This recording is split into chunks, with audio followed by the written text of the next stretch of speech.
All right, hi everyone. My name is Alan Covey, and I am an anthropological archaeologist at the University of Texas. I want to introduce kind of where I'm coming from, which is adjacent to and maybe a little different from some of the participants in our next panel. And the panel is Models for the Future. And in some ways, I struggled a little bit because it's a conference on the future, and these are the models for the future. And there's so much overlap in some of the themes that I think recur from the panel that we've just seen, and that we're going to be hearing about in some of our future panels. So, community-based research, engaged research, collaborative research. These are things that are really important to my colleagues who are going to be speaking shortly.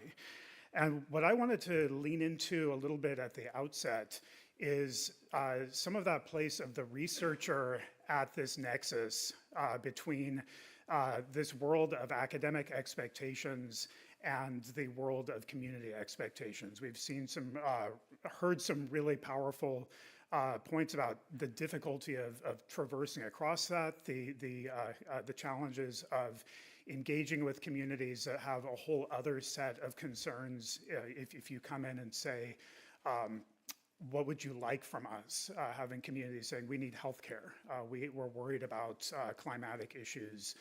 We're worried about development opportunities, things that might be very difficult for researchers to engage with, certainly in the short term, and especially for early career research. And I want to kind of lean into the fact because the Lewis and Clark Fund is so important for supporting early career research, to point out the kind of special maybe burdens, opportunities, and costs that early career researchers doing fieldwork carry into the 21st century, that this is the generation that is going to be the most influential in defining what fieldwork looks like as we move forward into the future. So I wanted to just talk about some of the things that we've seen in the panel on community, build on that to say what are some of the implications of these public-facing, community-engaged approaches when it comes to methods. So how do you choose to work? When it comes to the social considerations, what's the relationship of the researcher within that broader constellation of contacts? And then the technologies that might be brought to bear with the positive sides of that and some of the potential drawbacks. We've already heard in the last panel of the benefits of automatic monitoring and data collection, and then the potential drawback of taking people out of the field and losing some of the human aspect of data collection. So we're going to hear a lot of these things with our speakers in this section. I wanted to talk just from the place of archaeology to make a couple of points about, as we talk about the future of research, recognizing that research carries forward legacies of the past. Being in an institution that dates back to the Enlightenment gives us a kind of powerful place, especially for a field like archaeology, to say that the research that we do, some of the basic field methods, when we dig stratigraphically, we don't dig so differently than Thomas Jefferson did. And yet we are trying to dig with different purpose. And I think for some of our presenters, with the question of when should we dig, knowing that it disrupts and it destroys. So thinking about archaeology being a practice that when we go back a few centuries, we think of it as extractive, a term that came up in the last panel. We think of it as something that is in a model, increasingly Western model of going out into the non-Western parts of the world and taking something from them, bringing it back, putting it into order as part of also a process of trying to put the world in that sort of order and under a Western dominion. And so the idea of archaeology being going through a phase of antiquarian collecting, where the first part of the acquisition process was almost the object as metaphor. So saying we want this thing, it represents a story or a culture or a part of the world, whether or not even the information is accurate. If you go into museums that have early collections, a lot of times the culture name or where it comes from is mislabeled. But that next phase of the work for Western archaeology as we pass through the Enlightenment is the taxonomy of that.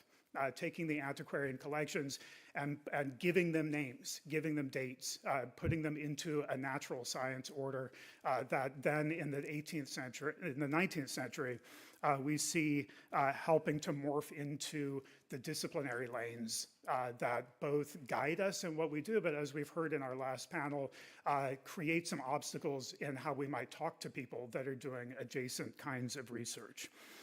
So when we think about archaeology, there's this period of seeing the work as going out into the unknown, acquiring collections, bringing them back. As we move into the late 20th century in my field, we move into a more, the field research as model. So collecting data to kind of put people in their environment, to create a sense of evolutionary change over time, to tell bigger and maybe comparative, commonly human stories across space and time.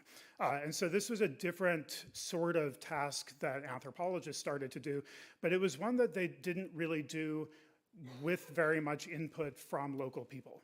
So the idea that you could still go out, you might hire a local crew, but you wouldn't necessarily, you weren't rewarded for treating the local crew as collaborators. Even when I went to the field, I think one of the things that's really both wonderful and sort of tragic at being at an event like this with a lot of early career researchers is for me the feeling of regret, having been in the field long enough to have started with a different set of expectations. So to have gone out in my early career, not well enough prepared with the language, not well enough prepared to have a model of community engagement, having been trained by advisors who are great scientists and really thoughtful and empathetic people, but didn't see the importance of collecting oral histories or asking local people what they might want from the project. And that's kind of where the more recent work in the field has moved toward, is models that aren't just socio-ecological, but models of doing science and doing field work. And I think that's something that we've already heard today, is how does the researcher put themselves into the work of doing research? And so some of the, and that can be a, I think archaeology we've seen a lot of growth from people saying, well, I'm just gonna go talk to the community. And now I think people realize communities are really complicated and dynamic collections of people. Communities don't act always in the same way or with the same goals. And the goals of the community might sometimes be to not have any archaeologists there. I think in the era of repatriation, that's been one of the things that has been forced on archaeologists, that the generation now coming into the field embraces, is the idea that maybe not doing archaeology is sometimes the best answer for how to engage with communities. And so I wanted to talk just in terms of both the sense of, oh, and I realized I was looking in the wrong place for the camera. Let me wrap up quickly with just a sense that another aspect of the change in archaeology that's happened recently, that I think is a theme that's going to resonate with some of our speakers, is the proliferation of research to a point of just mass production of knowledge. Probably close to 50% of what's been published in archaeology has come out in the last 10 years. And then a major shift in early career research away from fieldwork, because it's become riskier in terms of the kind of science that it seems to do. There's a huge startup cost, there's the risk of failure, the ability to produce the publication products that are needed to start a career. It's a lot easier to work with the kinds of collections that a few centuries of archaeology have accumulated in museums and deposits and in archives. And so seeing a shift as part of this, preparing for this conference, I reviewed about 1,400 National Science Foundation dissertation grants since the 1980s. And you see a shift from basic fieldwork, excavation, and survey being about 60% of the research in the late 80s. It's about 25% today. And so the question of how people get out into the field, knowing that it's a risky thing to be in the field as an early career researcher. It's really hard to go and build your own thing. And you might run the risk if you build something on someone else's territory, if you go into your advisor's research area, or if you depend on other people's infrastructure to get things going. And so from that place of sort of precarity and opportunity, I wanted to introduce our three speakers. We have Danielle Schmidt, who's a PhD candidate in the Joint Departments of Sociology and Community and Environmental Sociology at the University of Wisconsin-Madison. She's a mixed methodologist who combines ethnography and spatial analysis, who conducts work at the intersection of rural and environmental sociology. Her current projects examine land tenure transitions, the well-being of agricultural workers, and rural livability. And she'll be presenting on work that she's doing collaboratively in northeastern Montana. Dr. Asil Yaman is a PhD in classical archaeology, who's recently held a postdoctoral position at the University of Pennsylvania. He's currently a faculty member in the Department of Theology and Religious Studies at Villanova University.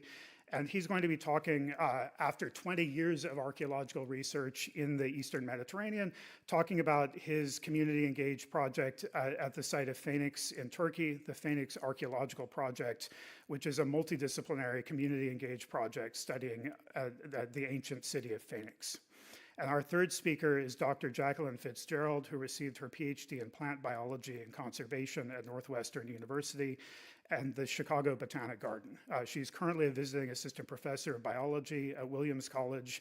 She's an ecologist whose research focuses on patterns of within-species variation, how the consequences of any such variation scales to higher order ecological processes, and she works in the Rocky Mountains primarily with bumblebees. So if you'll join me in welcoming Danielle Schmidt to the stage, we'll start off with our first presentation. Thank you.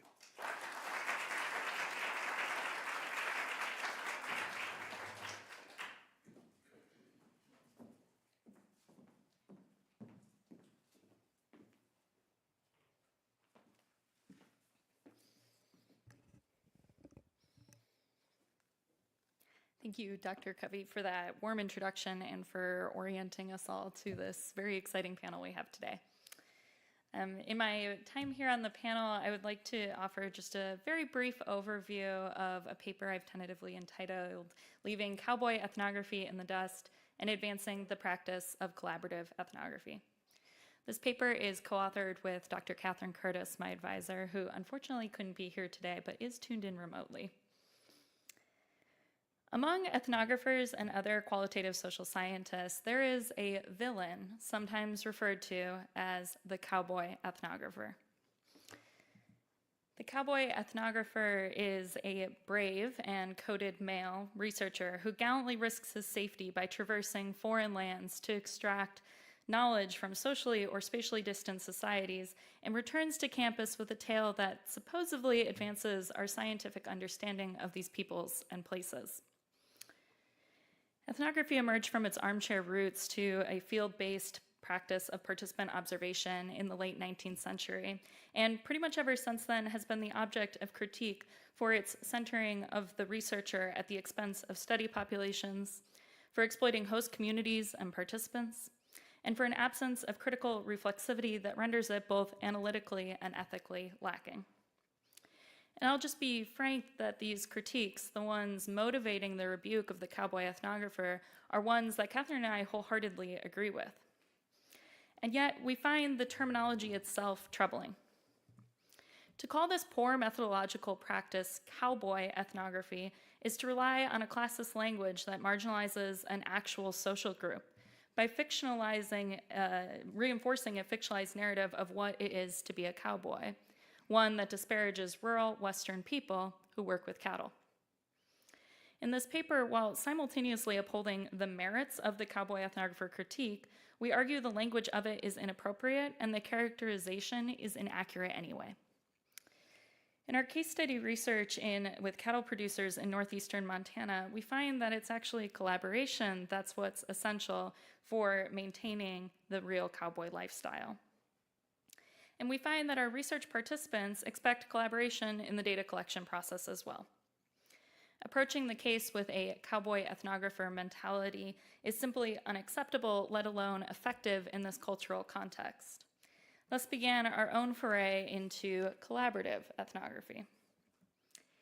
Collaborative ethnographic practices stand in contrast to cowboy, or what we might plainly call exploitative ethnography, in that it's rooted in the principle that researchers ought to continually be striving to meet their ethical and scientific obligations to participants, acknowledging that study participants are co-producers of knowledge, not merely data points to be extracted.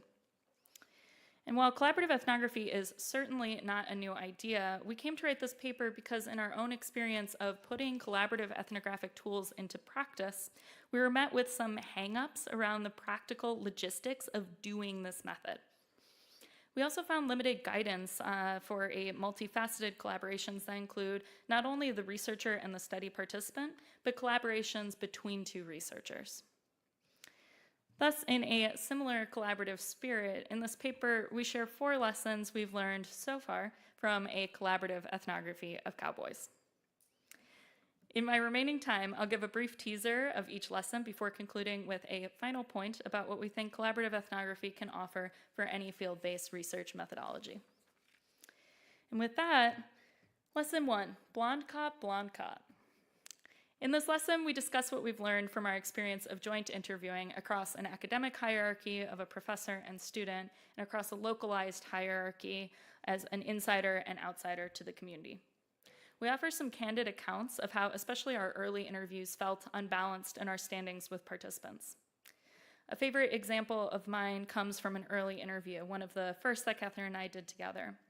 And on our way to the participants' ranch, we had agreed that I would take lead in the interview, but the participant had a bit of a different idea.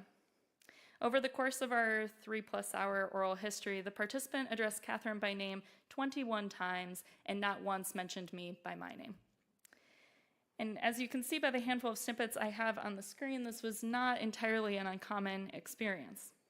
Participants frequently defaulted to Catherine as the more legitimate researcher of our duo, as an insider and as the one who holds a higher professional status. And this experience can be daunting, if not discouraging, especially for the one on the outside and for the student who's conducting this research with her major professor. But over time, we learned to adjust our strategy by being realistic. In our experience, we found that embracing this sort of imbalance improves data quality and expanded our ability to navigate the field. By leveraging our varied standings within the community, we can draw out different perspectives of the case. And as individuals, we can resonate with participants in unique ways. In an interview later on in our project journey, we encountered another participant who clearly understood Catherine as the more legitimate party, even turning her chair away from the both of us to instead just focusing directly on Catherine. And this time, though, the interview went a little better because Catherine and I both immediately recognized what was happening and accepted the participant's comfort level in engaging with, in this case, a fellow insider. Instead of competing for legitimacy on this ground of across a hierarchy, I positioned myself to engage with other participants on the periphery of the interview. I interjected with clearly outsider questions that are foundational to our project but difficult to ask when trying to maintain an insider legitimacy. And I took the opportunity to engage more deliberately with participant observation without myself being as observed in this context.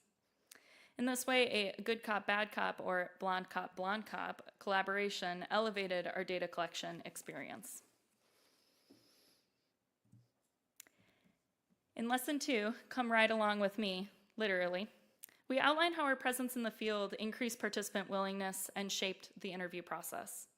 However, there are some practical challenges of field-based data collection, particularly around access in rural and remote regions like our study site.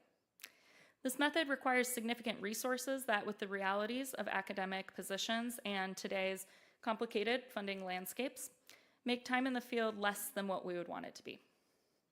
In this lesson, we explain how cultivating relationships outside of the time in the field enhances the time we do have in the field. And we give concrete examples of the ways we had to be a little creative when things didn't quite go according to plan. Continuing to engage with participants as co-producers of data throughout an extended research period is part of what maintains our connection to the field, whether we're there or not. It's the ongoing multi-year collaborations with local participants that support the continuation of our research, and let's be honest, what makes it possible in the first place. Lesson 3, all in the family. In this lesson, we discuss group interviews, which in our case were typically with family units.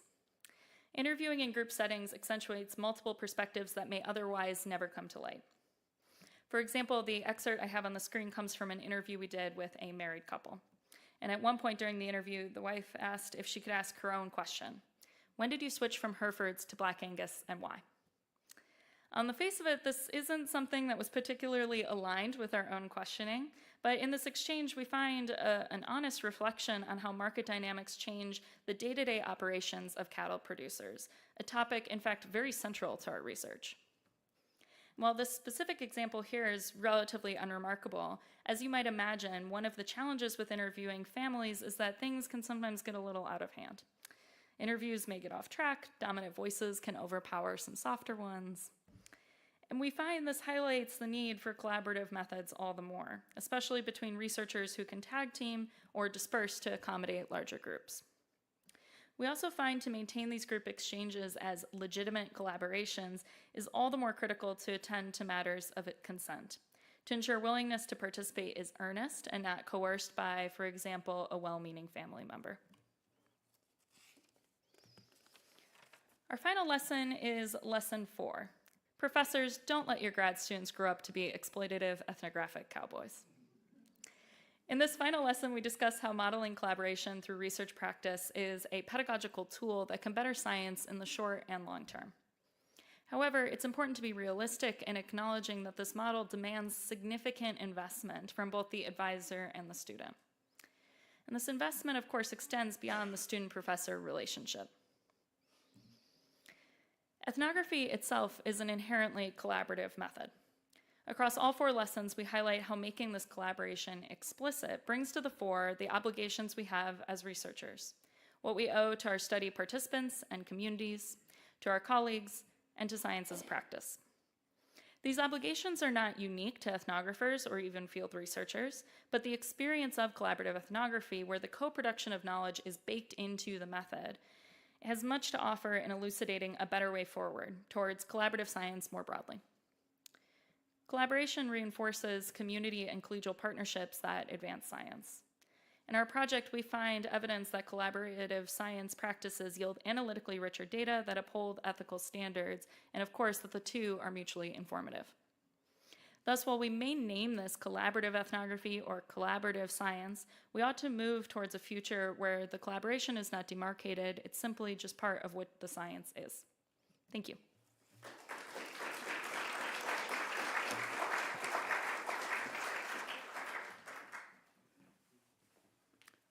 All right, thank you for that, Danielle. We're going to move on to Dr. Asil Yaman. I'm sorry, I blanked on you. Who's going to present on his collaborative interdisciplinary research at Phoenix in Turkey. So.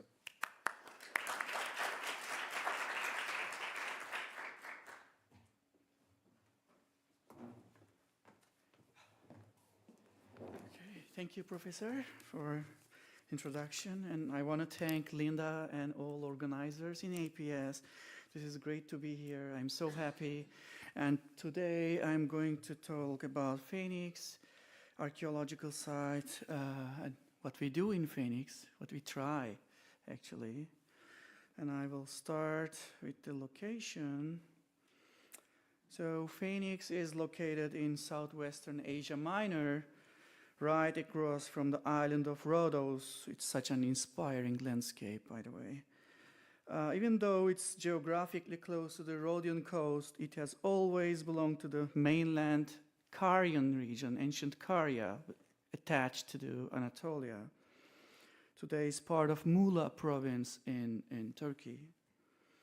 So the site sits on the Bozburun Peninsula. It's a rugged and mountainous landscape that still feels untouched.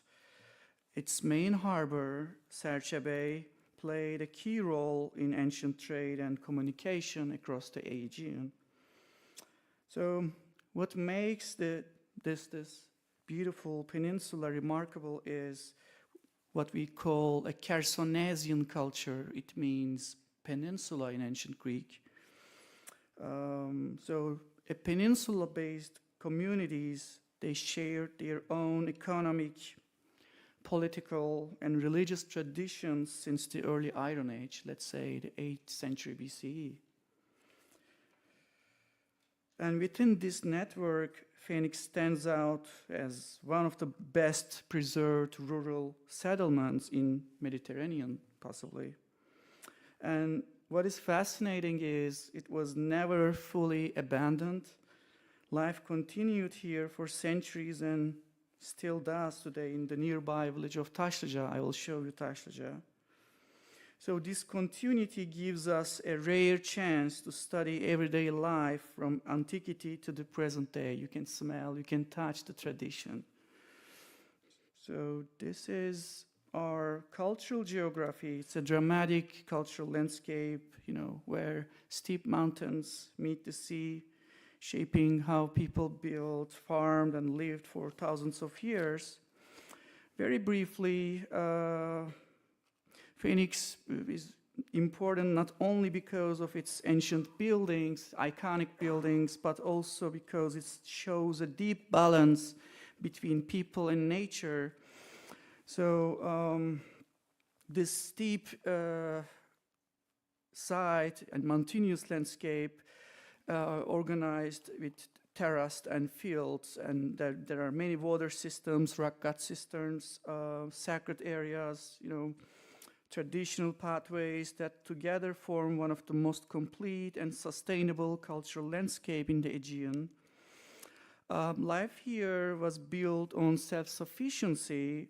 People used rainwater, they collected rainwater, and they had a, kind of micro solutions we see here, because the microecological system gives us early examples of local, small-scale sustainability that speaks directly to the challenges we face today. So there are many lessons.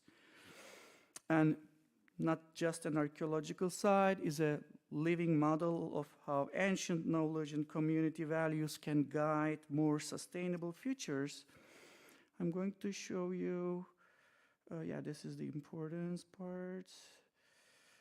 I think this is the longer version of my presentation. Yes, this is a general map. Since 2021, our field surveys at Phoenix have revealed a remarkably complex rural landscape. So as you can see here, we have identified major public spaces like Agora, the marketplace, acropolises, and extensive cemeteries, necropolises that cover the entire territory. And across the valleys, you see the green dots here, we documented more than 70 ancient farmsteads and agricultural terraces, ancient agricultural terraces that complete the picture of everyday rural life.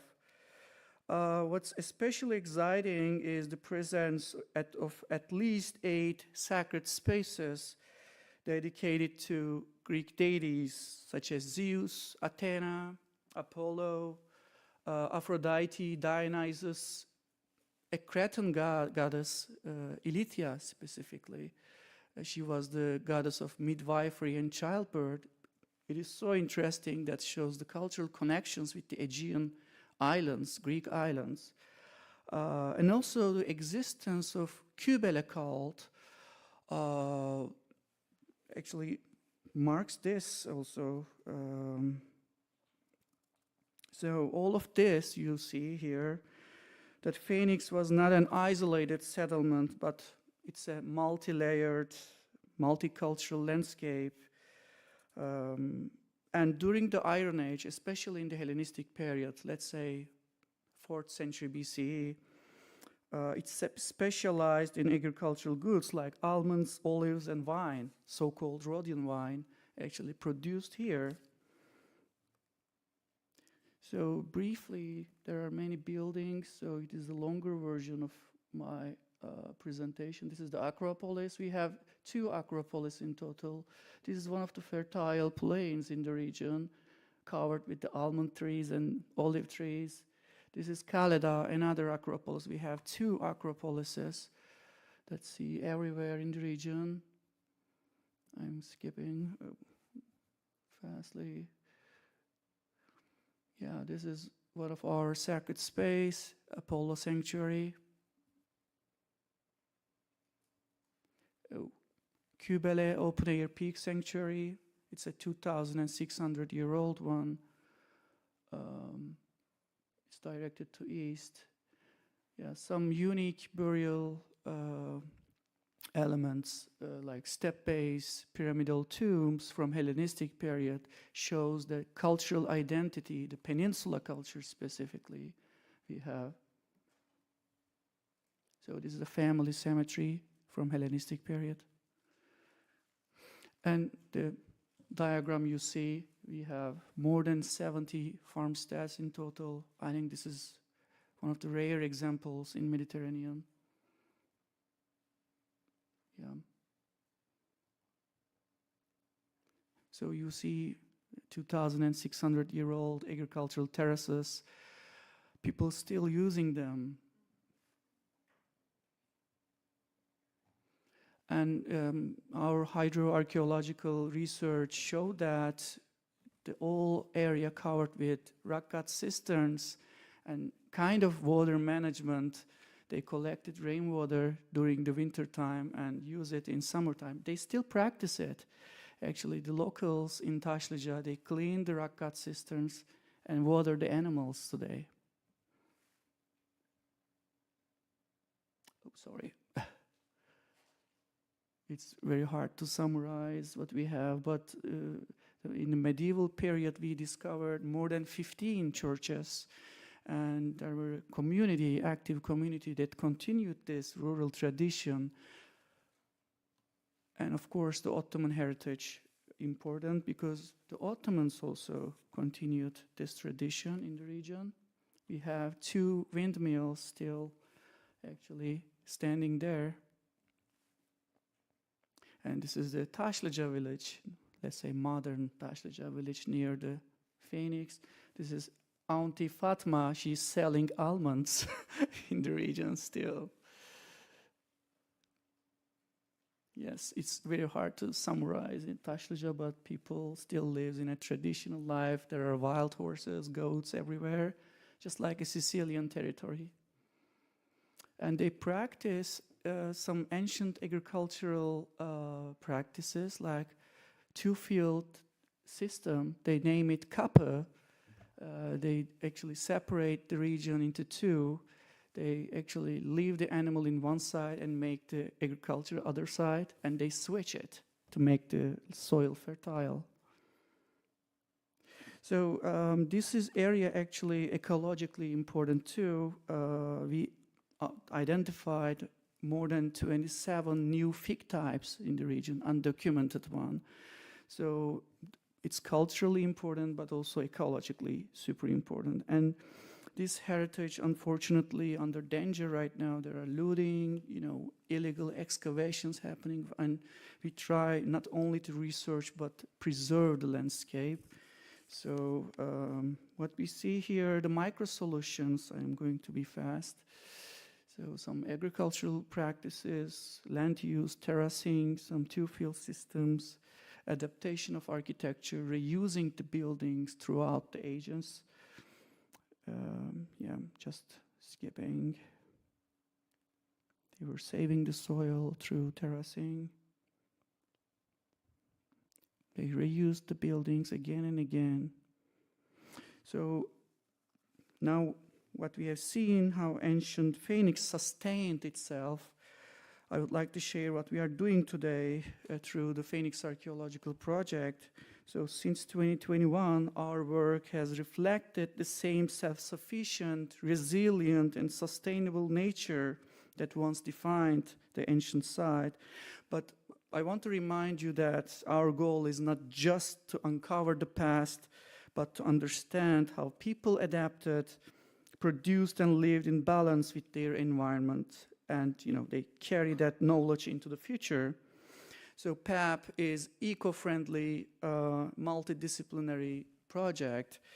We use non-invasive and low-impact methods to study and preserve the landscape while protecting its natural ecology.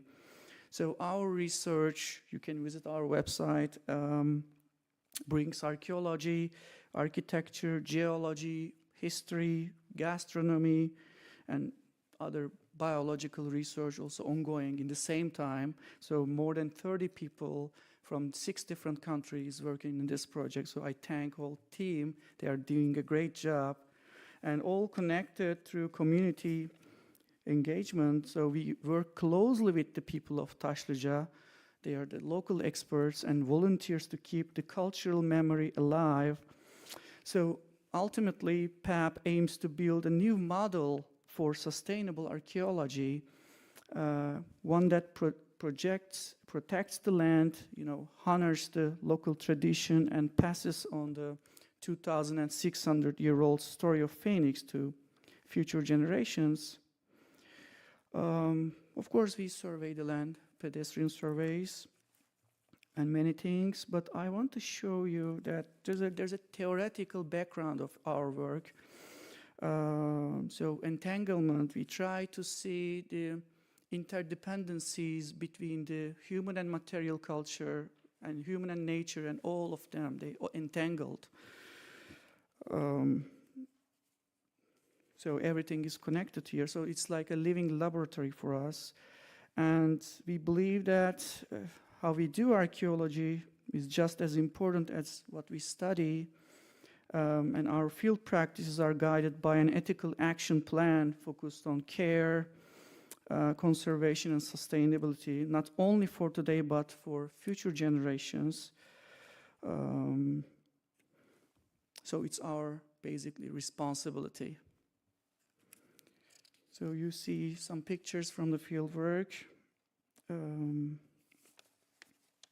But I want to remind you, instead of large-scale excavations, we use mostly digital recording, mapping, and surface analysis to understand how people interacted with their environment. And when we look at our practice, the methodology, so our fieldwork combines traditional archaeological techniques like intensive surveys and the locus lot system with advanced tools such as drone mapping, GPS, and orthophotos. We also use the LiDAR scanning too.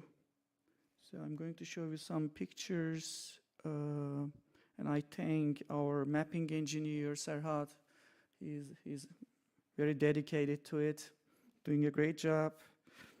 And I have some videos, but they're not videos. They're not Google pictures. They're models, actually. They're millions of cloud points you see. They are all coordinated.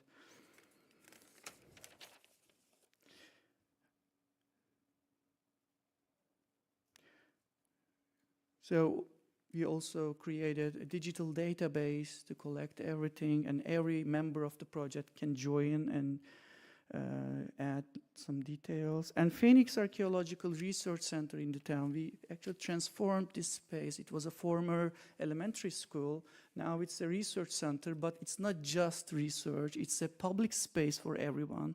We have public events. We educate the local children there, and have some events like gastro events. Let me show you some pictures. So this is where, this is the place, and this is where the theory meets practice, actually. So we had 2 gastro workshops here, and it was so nice to see it. I'm completing. So I want to thank all our supporters, and thank you.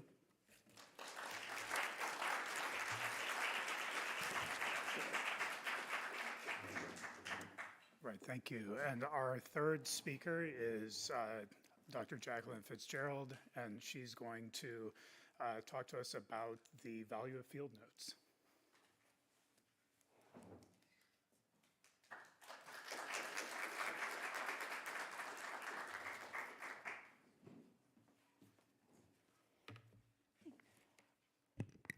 Thank you for the introduction. My name's Jackie, and I'm currently a visiting assistant professor of biology at Williams College, and I'm excited to talk with you all today about field notes. And so to get us started, I'd like to take us out to the Rockies in the spring. So here we are in the East River Valley of Colorado with Gothic Mountain, whoops. There we go, Gothic Mountain on the left. And this is a view from a field site named Frog's Pond. And throughout the winter, the valley has been blanketed in meters of snow. And as the spring begins to arrive, snow is melting, animals are beginning to wake up from hibernation, and flowers are beginning to bloom. And bumblebee queens are beginning to emerge from winter diapause. So this is a Bombus bifarius queen visiting Mertensia fusiformis, or dwarf bluebells. And on the 11th of May in 2015, an interaction just like this one became the first foraging observation in what has become a decade-long bee monitoring effort. And this effort was founded by Jane Ogilvy, who at the time was a postdoctoral researcher and for many years the sole contributor to this project. And Jane recorded observations of bumblebees and counts of floral resources in dozens of identical Write in the Rain notebooks. And she chose these small flip-top notebooks because they could be easily held in one hand for ease of use in the field. Bumblebees are fast and flighty. You need to be able to be quick in order to record their behavior. And so Jane developed a personal shorthand. Some are fairly standard. Bee species names are shortened, Biff for bifarius, Flav for flavifrons, and so on. And floral names are initialized, MEFU or MIFU for Mertensia fusiformis. And other shorthand is uniquely Jane's. So for example, a circle with 2 lines through it indicates a bumblebee queen was nest searching in an area of medium floral density. The more lines, the more dense the flowers. And so initially, no one besides Jane would need to interpret her shorthand or record observations, and so these symbols were useful. They saved time and space and effort, but they also created this sense of privacy and crypticness. Only Jane could decipher her notes. Oh, there it is. And as the project continued and grew, new collaborators and students began to join the team and data began to compile. So here what we're looking at is kernel density curves of the abundance of different bumblebee casts, queens, workers, and males throughout the season. And by 2022, multiple individuals, including myself, were both recording and entering data. And in order to decode her notebooks, Jane created this translation key on how to decipher her field notes into a more standard and analyzable format. And as this project has entered into its second decade, the team now uses pre-formatted data sheets, and there are more ritualized protocols for more consistent record keeping. There's a greater emphasis on uniformity and efficiency. And yet the project is also now collecting less information. There are no longer contextual details about nest searching, floral density, etc. Jane's annotations and symbols held part of her personal relationship with the bumblebees and the field sites because they reflect how Jane understands and categorizes the world. And these notes were initially not meant for anyone else, much like most field notes. Annotations on data sheets, journal entries on field trips, and drawings in the margins are largely personal records. They're instruments for capturing observations and reflecting on data. And while field notes may vary in their level of detail, what sort of unites them is there's some attempt to actualize an experiential event that we're having. We're trying to turn memory into some tangible evidence. So we might record the list of organisms that we see along a hike. We might add emphasis through underlining or asterisks, excitement through exclamation points. We might express confusion or curiosity through question marks. And these notations allow us to create internal dialogue, creating associations and constructing narrative. And when we work to capture the experience of an event, we're making continuous choices around what details do we express. We're simultaneously including and excluding. And when we narrow our focus and give attention, we create structure for a complex experience of naturalistic observation. And the necessary slowness of handwriting encourages processing and integration of information such that note making has cognitive benefits irrespective of any later review of those notes. So if we were to consider if I were to encounter some unknown plant in the field, I could take a picture of it and have perfect information about that flower forever after. I would immediately be able to reference the photo at any future point and be able to describe the floral arrangement or the morphology of the leaves. And yet the shape of my attention has changed from if I were to sit and observe the plant. If I narrowed my focus and allowed myself the time and attentiveness, would I be more likely to recognize another individual of the same type after having taken such detailed notes, as compared to if I were to take a picture and identify it with an algorithm? If I were to sit and observe the plant with more depth, what other observations might I notice? Would there be other interactions? What contextual information might I learn? Or what other sensory experiences might I have? So if we consider this data sheet from 1975 on the floral morphology of Arnica mollis, which notes at the top right that the plant has a strong smell. These written artifacts reflect a direct physical interaction with a living organism. And ultimately, these elements help help us bridge between empirical data and lived experience. And it allows us to contextualize scientific work within our broader understanding of how humans interact with their environment. These marginalia situate us in the data. I don't know how big this plant is. Or this is not me, this is a field member. And these field notes also allow us space to enter unexpected observations into the record. For example, they might allow us to record novel interactions like hummingbird visitation to atypical flowers. And so in the top right is a hummingbird syndrome flower. This is Ipomopsis aggregata, or the scarlet gilia. It's a long red tubular flower. And beneath it is a hummingbird visiting mertensia, whose small blue flower lacks the hummingbird syndrome morphology. And so over decades, observations by the ecologists Nick Vosser and Mary Price document systematic visits of hummingbirds to these atypical flowers, challenging assumptions of the natural world. And particularly in a time of climate disruption and ecological disturbance, such observations are increasingly valuable for documenting and archiving patterns of change. As some field sciences have transitioned to digital data collection, there are in many cases less space for personal experience to be entered into the record. There are no physical margins on an iPad datasheet. So it's in many ways more constrained. And to be clear, there are many benefits of digital data collection. Data collection can be standardized across contributors. It can be immediately backed up. Digital collection can encourage us to think about the structure of data before it's collected. But as we lose physicality, we're also losing potential containers for social meaning, both interpersonally and intrapersonally. And so many of the case studies I've shared today come from the Rocky Mountain Biological Laboratory, the RMBL, or the Rumble, which is a high elevation field station in the heart of the Elk Mountains of Colorado, founded from nearly a century ago from an abandoned mining town. And Rumble has a strong culture of long-term ecological data, spanning many taxa and decades. And for most of the year, the station looks something like this. The subalpine is harsh and highly seasonal. The winters are long and deep, and the winters are also changing. Like many other alpine and subalpine systems, climate change is reshaping the landscape and the ecology of the species that live there. Summer air temperatures have risen nearly 0.5 degrees Celsius per decade, and that's been accompanied by an advance in the date of spring snowmelt by roughly 3.5 days per decade. So the growing season has expanded substantially, with consequences for the plants and animals in the valley and how they interact with each other. And much of the work at the RMBL on the ecological effects of climate change are indebted to the sole permanent resident of the station. This is Billy Barr, the lab's accountant, and he prefers to spell his name in all lowercase. And Billy has spent every winter in the East River Valley since 1974. And initially he lived in an old miner's cabin. And again, the winters here are long and deep and cold. Meters of snow are covering the landscape, and it's a 4-mile ski to the nearest paved road. So to occupy his time, Billy began recording. And he began taking daily notes on snow depth, high and low temperatures, cloud cover, precipitation, and any animal sightings. And at first, Billy's data was just for himself. He's a self-described voyeur at heart. He was simply curious. And so over time, news of Billy's records began to spread around the station that there existed this trove of highly detailed place-based climate records, which have now been used in dozens of scientific studies, including my own. And since the 1970s, Billy has transitioned away from handwritten recordings. Now he has a website where he posts updates every day of the weather and what animals he's seen.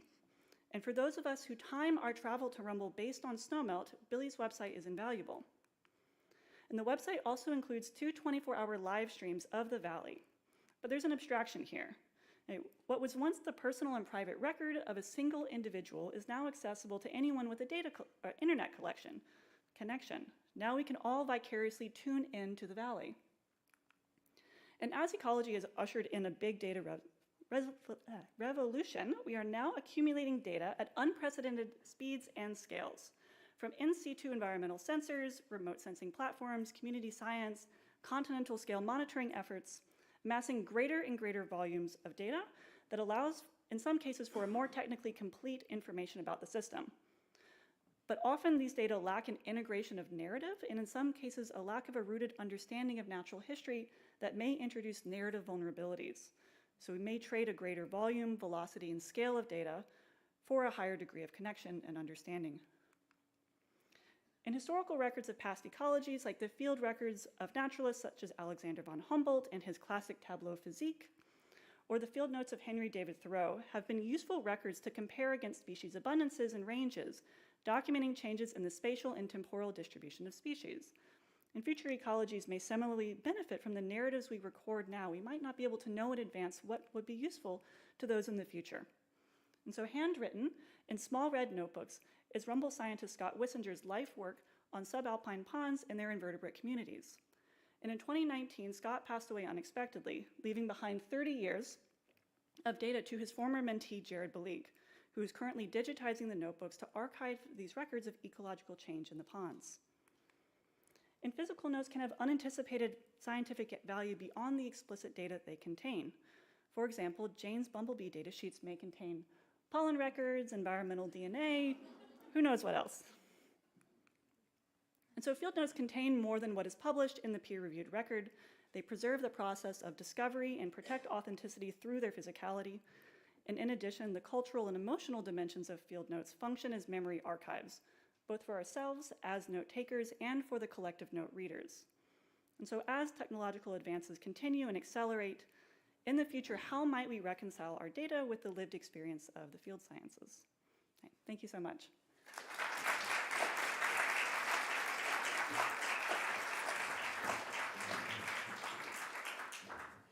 All right, thank you to our 3 presenters. And I want to turn things over to you really quickly, but to just identify a couple of themes that jump out to me from these presentations.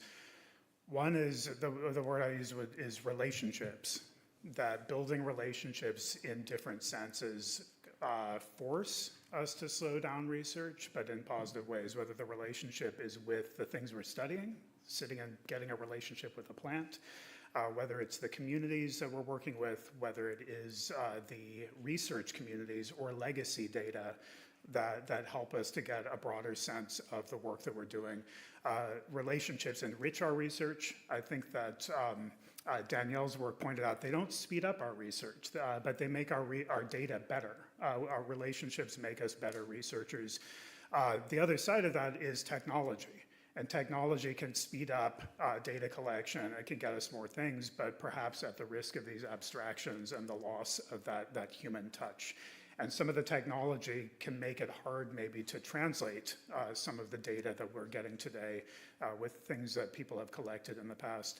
And the last part of that would just be the fact that rather than a science of discovery, which is what I kind of opened up with, this Enlightenment picture of the kind of cowboy archaeologist, like the Indiana Jones person going and grabbing the thing and telling you what they've named it and what it belongs to and what it's related to, being in this constant state of navigating the relationships and the technology, and also the expectations of the career building, and also the kind of field site relationships that people are trying to work in over very, very long periods. So thank you again to our speakers. I'm going to hopefully turn this over for, I'm sure you all have some great questions.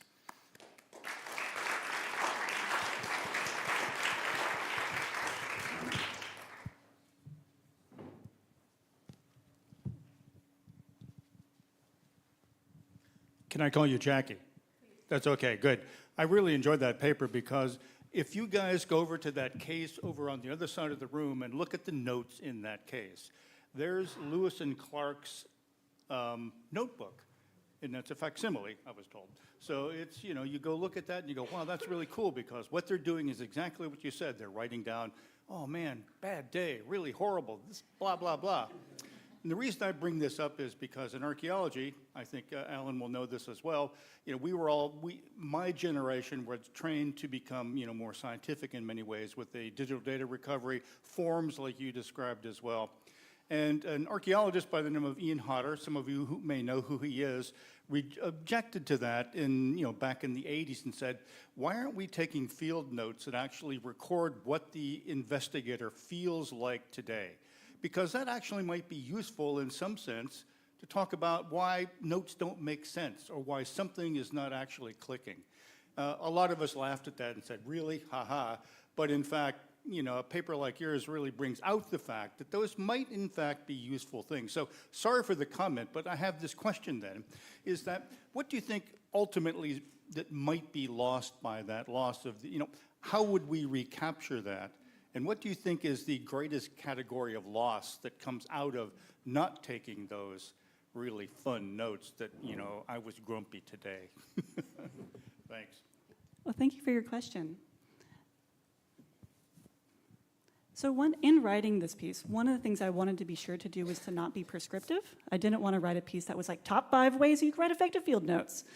And I also didn't want to be prescriptive in like telling folks that they should collect field notes. Right? Certainly many of my colleagues do not. It's very different from an archaeological training or even in a laboratory science where laboratory notebooks are mandatory prescriptive record keeping. But I think to your question is like what might be lost or maybe rather what could we gain?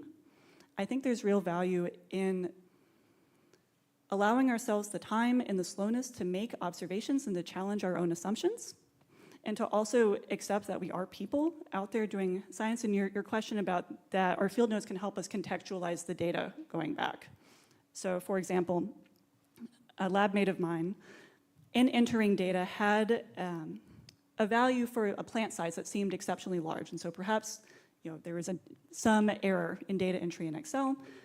They went back to their data sheets, and in the field notes, in the margins, someone had entered beast. So it was simply just a really big plant. And perhaps without that contextual information, that data point could have been excluded, when maybe it represented an important extreme or some aberration that might give us clues as to what actually was happening in that system. So, thank you for your question.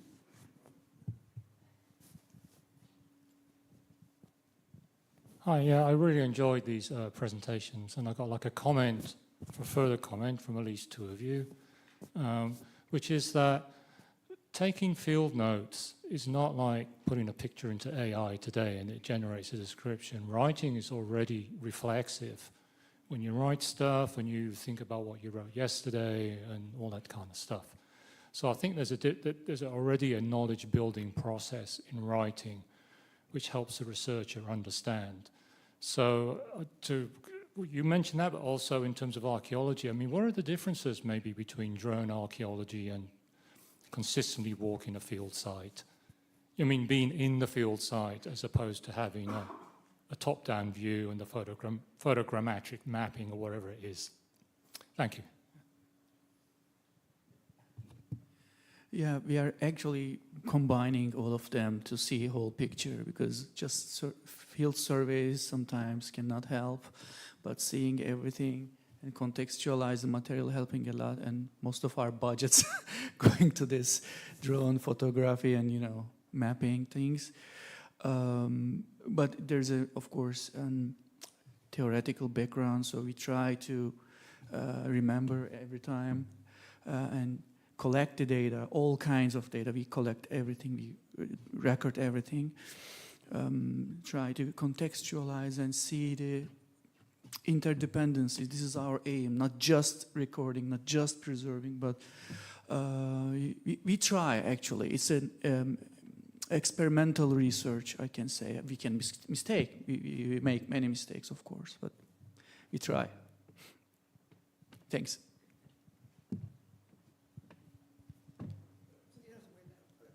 Hi, I have a question for, I guess, both Danielle and Jacqueline. I was struck, Jacqueline, by your talk about field notes as almost being, another way of phrasing it would be a multi-species ethnography.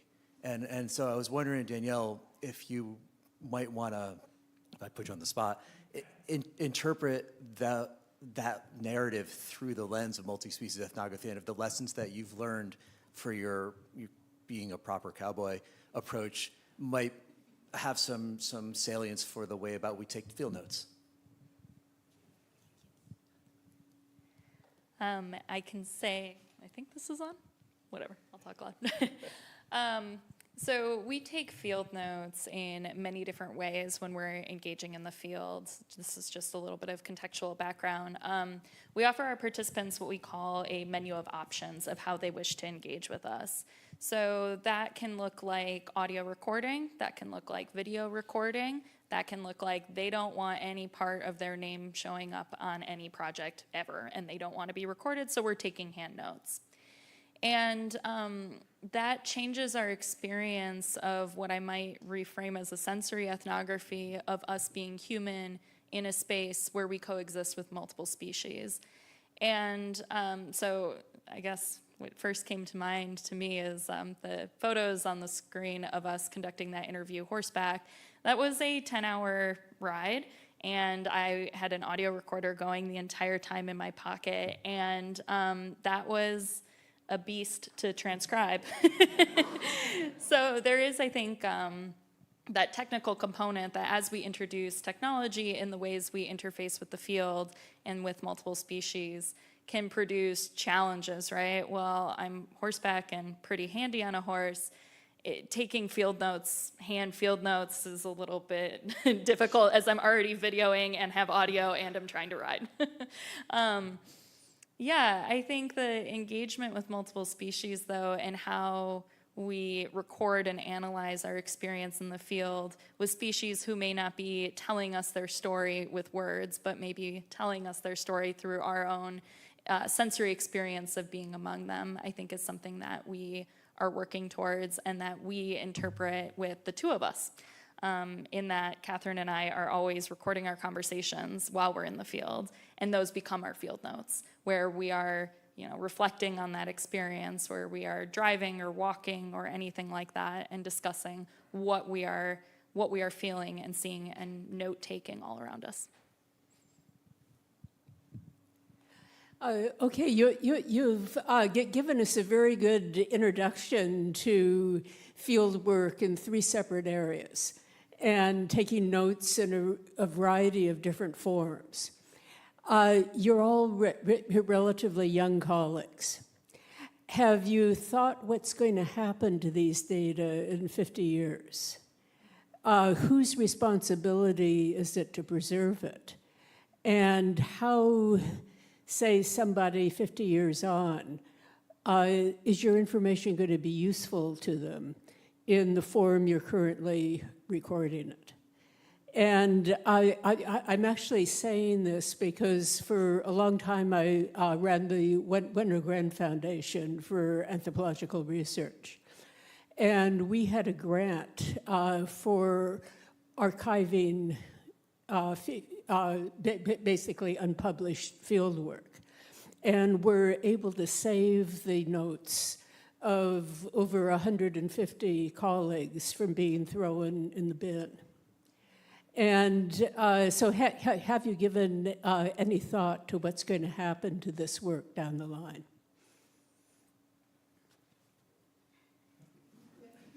So sorry about the question. I'm not sure I remember all the parts, but I think that is such a fantastic question to be reckoning with as we think about incorporating technology into recording our field notes, especially when we know technology moves at a super fast pace and things may not be accessible, right, in the future, thinking about DVDs and VHS and all of that, floppy disks. So for our project in particular, that is something we are very much thinking about. I did not set out to be a historical sociologist, and yet that is what I'm doing, and so I'm kind of learning on the fly here. But when we go into these spaces, into the homes of people, one of the first things they do is they take us around their kitchen or their living room and they show us their collections. Old family photos, things they picked up on the ranch, I mean, anything. We've seen a lot. And there's this sense that they want us to see it and to take photos of it and to steward it in some way. And that can get complicated when I'm here trying to just write my dissertation, right?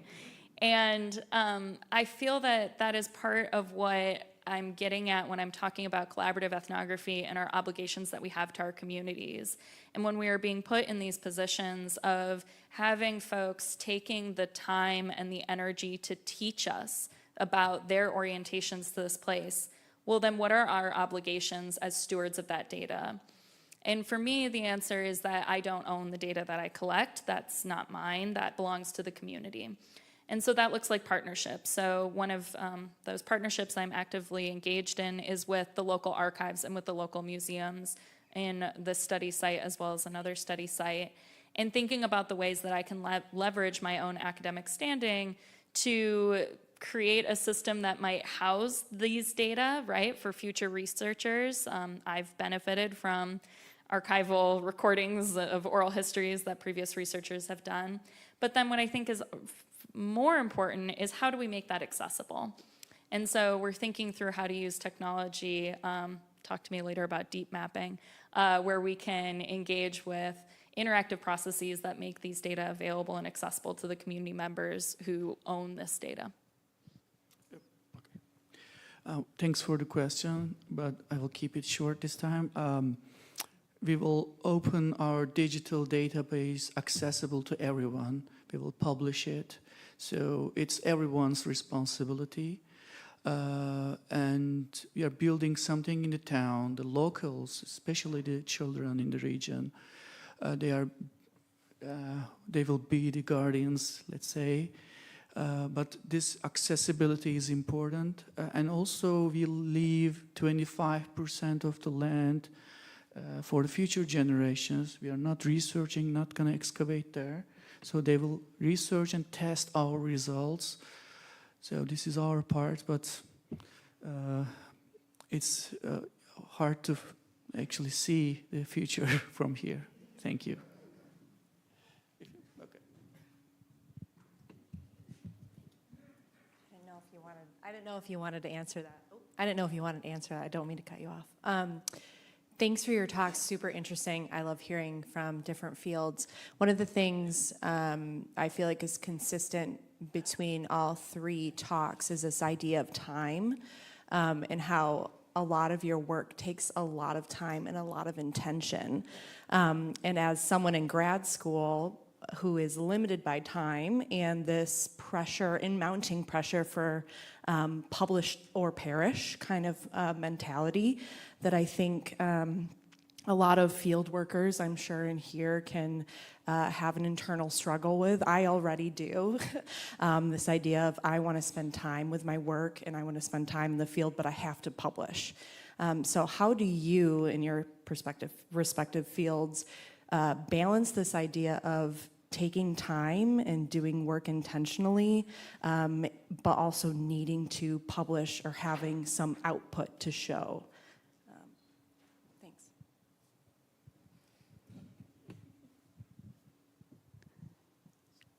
Thank you for that question. I think it's an interesting, kind of the temporality of data and how we engage with it.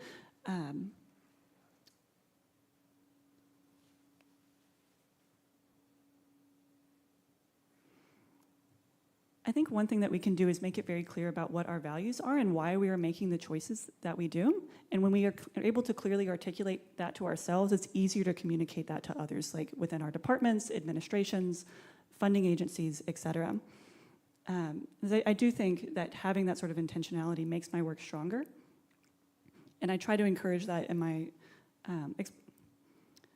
allow my students the space to experience that as well if that's a choice that they would like to make going forward.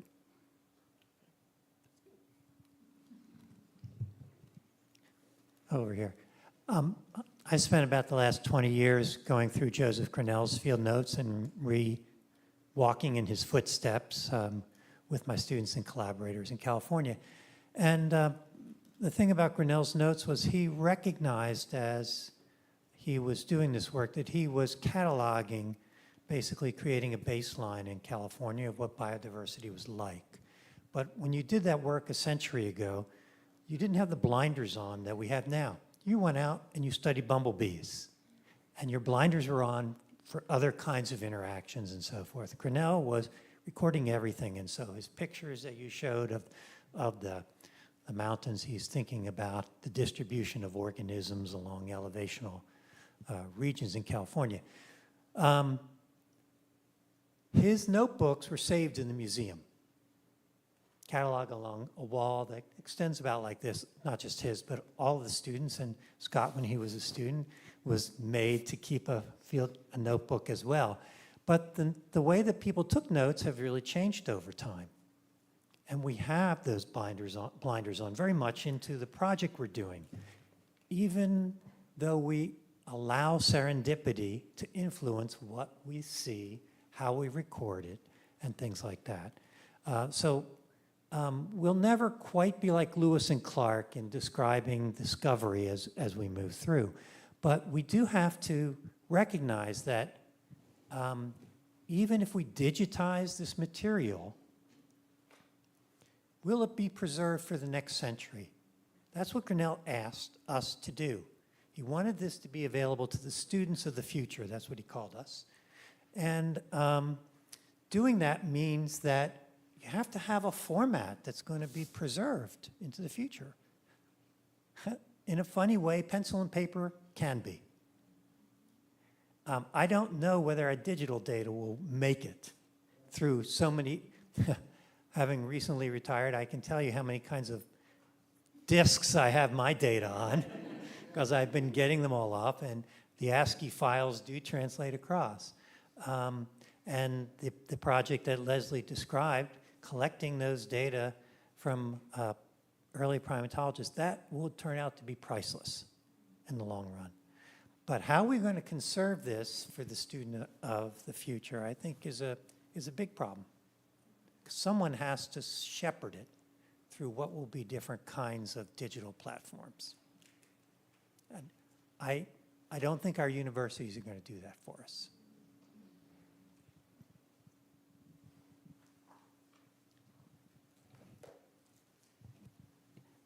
Yeah, I mean, I certainly agree, and I want to come back to the point that you made in the beginning about the blinders. And I think one of the things that has been productive for me in taking field notes is that it's made me more aware of my own blinders. And that in being kind of interrogating what I am looking at and why I'm making those choices, it's allowed me to be kind of more cognizant of what the limits of my data in the work is. And I think that might be a potential challenge of some of these, that data come from remote sensors and other kind of disconnected data, which provides us with expansive, viewpoints and data that we might not be able to perceive as individuals. There's immense value in that. But that sort of contextual understanding of the narrowness of what we're looking at, we need to be, field notes can help us be more aware of that. I was just going to add a point about, you said the shepherding of data through the future formats and your reluctance in believing the university will do that, which I agree. I think, though, that is part of our obligation as we enter into the field in the future, and part of the obligation of future field researchers. So an example, in one of the archives that I'm working in, there's a whole collection of cassette recordings.